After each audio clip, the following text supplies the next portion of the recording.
It's October, a month familiarly associated with trick-or-treating and horror movies, but to the old-school gaming contingent, it's significant for the release of the NES in North America in 1985, so what better time to take a look at some lesser-known titles for the console?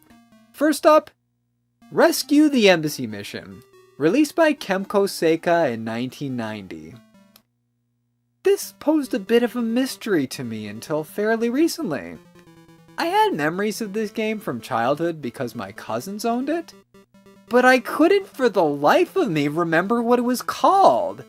I could picture the cover vividly in my head, as well as the intro cutscene that established the premise, but as for the name, my brain drew a complete blank. It wasn't until I was actively building my NES collection when I was browsing on JJ Games that I found out the title. So now that all of the pieces have been assembled, it's time to determine if this mission is a success or a colossal catastrophe. The cinematic that was etched on my mind all those years back shows the villains, decked out in green, making their move, followed by our boys in blue descending from a helicopter to save the day. Thus begins Act 1 of the aforementioned titular action. The playstyle of Rescue the Embassy Mission is multifaceted in execution, yet very simple in scope. Step 1. You play as Steve, Mike, or Jumbo, the Alpha Team. Their ultimate goal is to make their way to specifically marked locations to set up marksman posts around the perimeter. However, this task is no stroll in the park, as there are spotlights manned by unseen gunmen to thwart the progress of our heroes. The three have to jump into doorways and windows to swiftly avoid the beams, accomplished by pressing up on the D-pad. When the coast is clear, pressing down will send the commando back into the fray.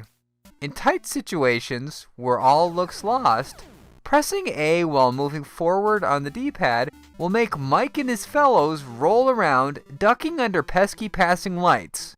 If all else fails, the group members will pull out their secret technique, dropping to the floor, inching along like a worm, and raving out.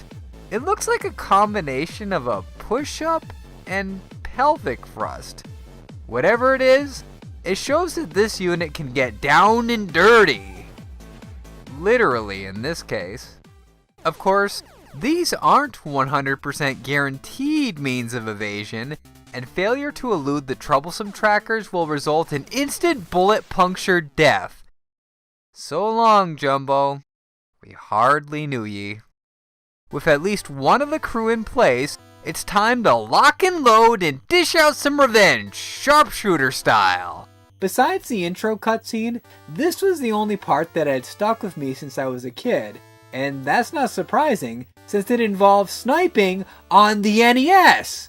Yes, Golgo 13 did it first, but I never played that back then, so this was my first exposure to violence of a more realistic nature in a video game. As the sniper, your objective is self-explanatory. Take out the windows to make an entryway for the new arrivals to swing through. In the course of taking out the glass panes, every once in a while, a silhouetted target will flip back and forth from window to window. These are actually the invaders.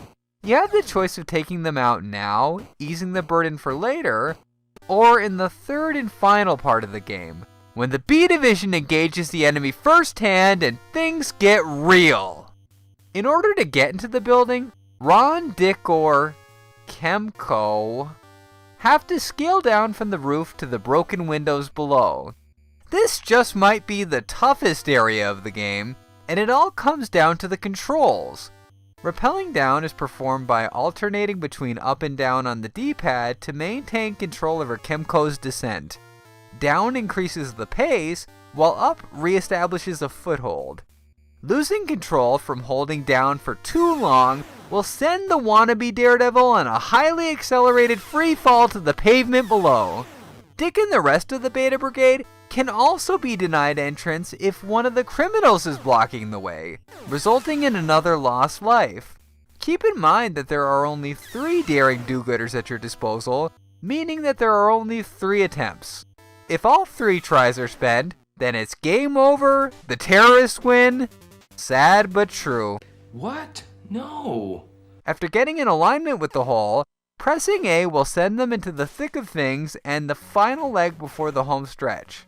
This sector is kind of like a third-person version of the Golgo 13 maze bits, but with everything neatly laid out and easy to decipher. The map is right on the screen, depicting each story of the structure and the positions of the key figures. The armed assailants are marked in green, while the innocents are blue. It goes without saying, but make sure to only unload on the bad guys. Harming the kidnapped victims will result in a negative ending. I can understand being penalized for accidental friendly fire, but I'm kind of foggy on the details when it comes to their criteria for harming the civilians.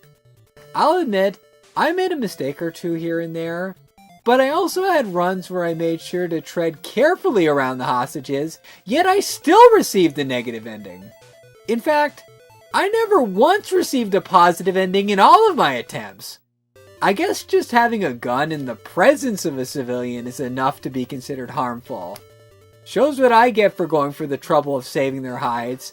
Next time, I'll just let them rot. With the menace eliminated and the new helpless bystanders mostly in one piece, we've reached the conclusion of an average playthrough of Rescue the Embassy mission. Like I said, it's very straightforward and can be beaten in less than 15 minutes. Speaking of which, adding extra tension is the fact that the levels are time sensitive. I need a second. I need a second, okay? Just give me a second. I need a second, okay? Why can't anybody give me a goddamn second? And failure to complete the assignment within the deadline will also result in a game over. The time limit varies depending on the stage that was selected.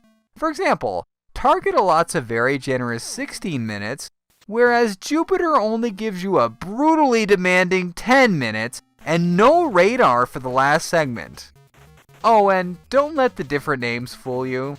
They all have the same setup. The only difference comes with the changes in time, as previously mentioned, and the number of enemies, determined by the difficulty setting, and the overall intensity. Basically, the layout is always the same, but the variables are switched up. This provides a certain degree of replayability, but it's minimal at best, no more than about an hour experimenting with the settings. All things considered, Rescue the Embassy mission sits firmly in the middle ground of the NES scale of greatness. It's nowhere near awful, but not memorable enough to be considered a benchmark of the system. The concept is unique.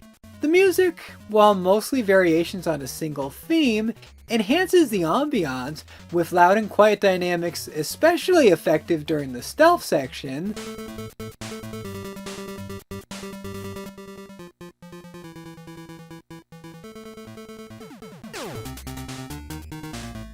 And nostalgia aside, it's pretty fun, ducking in and out of danger and breaking glass with a sniper rifle. On the other hand, there's not a lot of diversity beyond the different parts of the rescue mission, and it could become old fairly quickly. Fortunately, it will only set you back a few bucks, and factoring this in, along with all of the assets, against the minimal complaints, put the game out in the black as not to be missed. Kemco Seika released some quality titles, and while this may not be as grade A entertaining as Uninvited or Shadowgate, it does a decent job of representing how unfairly overlooked the company was during the golden age of the 8-bit NES glory.